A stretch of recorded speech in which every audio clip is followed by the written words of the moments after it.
Oh bloody hell, we're out of danger again. If any of you are popping down the shops later, can you pick up some more danger please?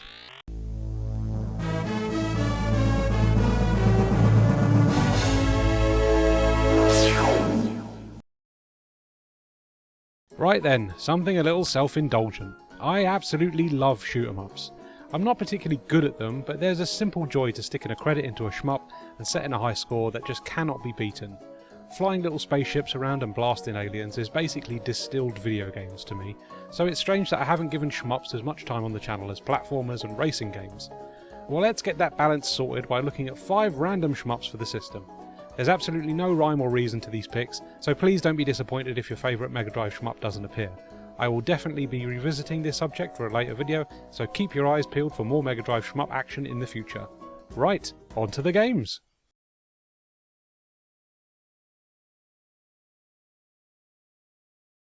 Arrow Flash is a horizontally scrolling shmup from ITL that first released in 1990.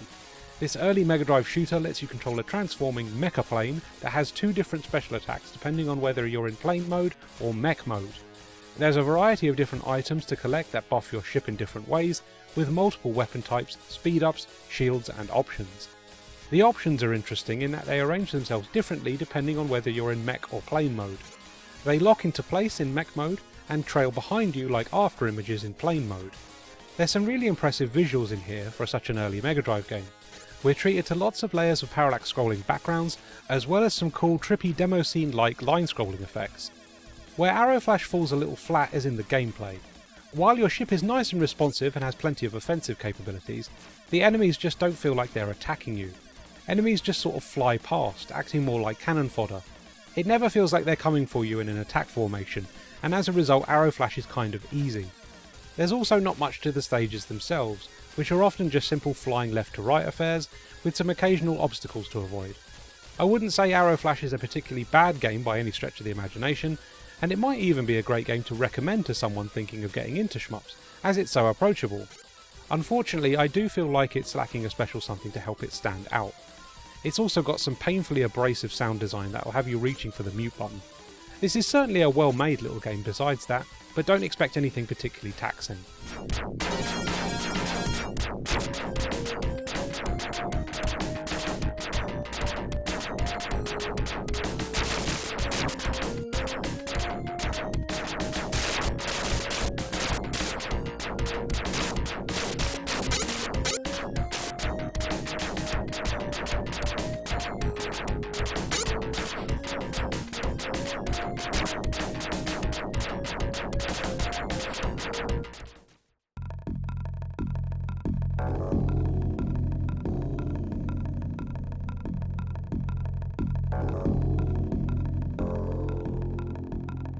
Biohazard Battle, also known as Crying, is a 1992 horizontally scrolling shmup developed by Sega CS1, and it's a real unique one. This title has a strange alien bug-like aesthetic, and you're often taken to post-apocalyptic cities and overgrown ruins. This game is absolutely drenched in atmosphere, with a creepy and unsettling vibe to the whole thing that really makes it stand out. Presentation-wise, I think it's taking a lot from 1984's Studio Ghibli masterpiece Nausicaa, which is a really inspired choice. The action is also kind of unique as you don't have a special attack. You have a standard rapid firing shot and a more powerful charge shot that you can activate at any time. Power-ups don't affect your main gun, but the option that circles your ship. This option will reposition itself depending on your own positioning, and it takes some getting used to, but it does allow for some really interesting offense.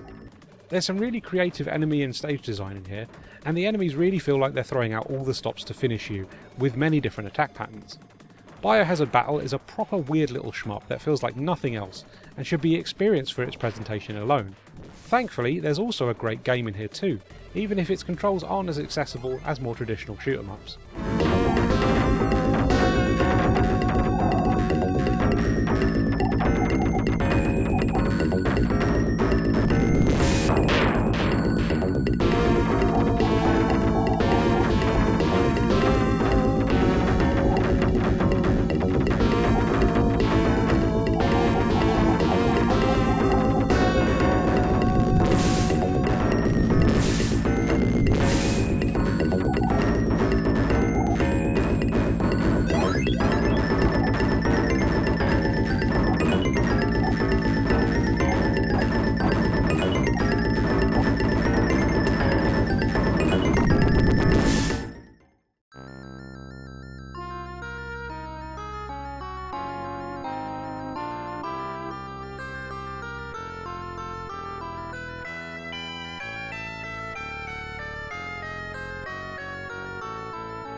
Now here's a big nostalgic favourite of mine. Gynoug, also known as Wings of War, is a 1992 horizontally scrolling shoot 'em up developed by NCS. Drawing from body horror and gothic fantasy, Gynoug sees you flying a little angel around and laying waste to all manner of creatures and monsters. Bosses are where this game really shines, as you're often presented with these horrific fusions of man and machine, creating some absolutely stunning pixel art that you won't forget in a heartbeat. There's also a lot going on under the hood, with multiple power-ups that arrange your firepower in different formations, as well as limited supplementary sub-weapons that can be collected from various scrolls. You're often taken to some truly bizarre locations full of creative stage design that really tests your movement as well as your shooting. I think the speed power-ups make your character a little too twitchy for a game that demands so much precise movement, so it would have been nice to have had full control of your speed similar to something like Gleylancer or Thunder Force. But outside of that minor issue with control speed, Gynoug is an unforgettable little shmup that bolsters its incredible presentation with some really deep and rewarding action. This comes highly recommended.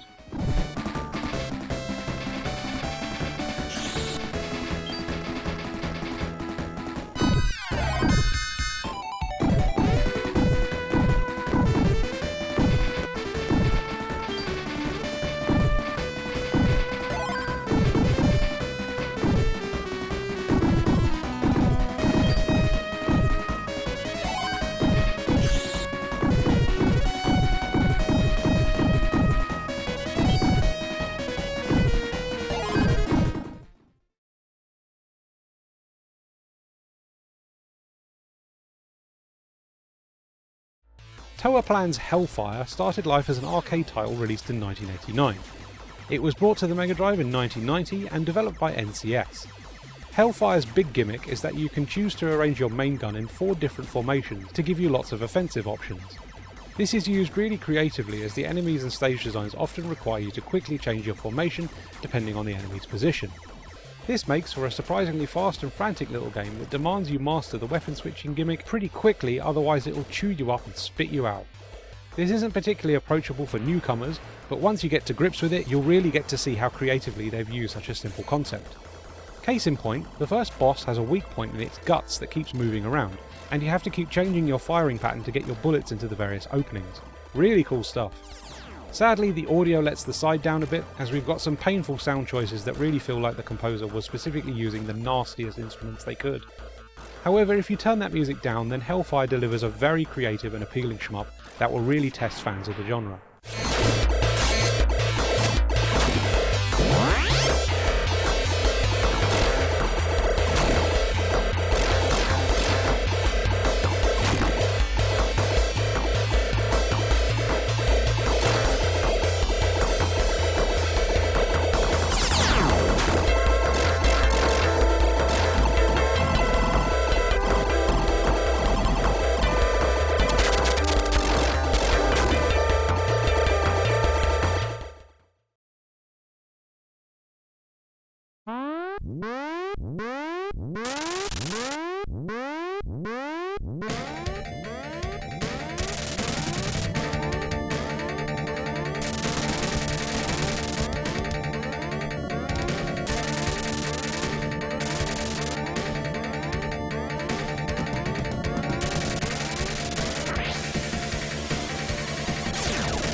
Zero Wing has real notoriety for featuring an opening cutscene that became an early internet meme, but this 1991 port of Toaplan's 1989 horizontal shooter certainly brings the game home in a really memorable way. And no, I'm not just talking about the wonky English translation. Zero Wing has an interesting setup in that you can use a tractor beam to pull in smaller enemies and use them as shields. They can also be fired as projectiles, but their use as offensive weapons isn't nearly as effective as their defensive capabilities. There are 3 weapon types to choose from, which can be levelled up twice. I generally favour the green homing bullets, but there's a standard red spread shot and a blue laser that packs a serious punch. Once again, you speed up your ship using power-ups, and once again this makes the ship really unwieldy at top speed, which is a shame because Zero Wing tasks you with navigating some really intricate and tight spaces as the game progresses. While you don't have a special attack, the game will randomly throw a collectible grenade that you can stick to the front of your ship and fire whenever you want. You'll want to save this weapon for boss battles, as when fired it can deal some seriously massive damage. However, this is easier said than done, as it can also detonate while still stuck to your ship if it takes a few hits from enemy fire. This is all rounded out by one of the Mega Drive's hardest rocking soundtracks, to the point where I think it actually sounds considerably better than the original arcade game. Outside of a minor issue with the ship's top speed and a personal preference for being able to set that yourself, Zero Wing offers up some really unique stage and enemy design while giving you loads of offensive options and soundtracking it all with one of the best soundtracks on the Mega Drive. What you say?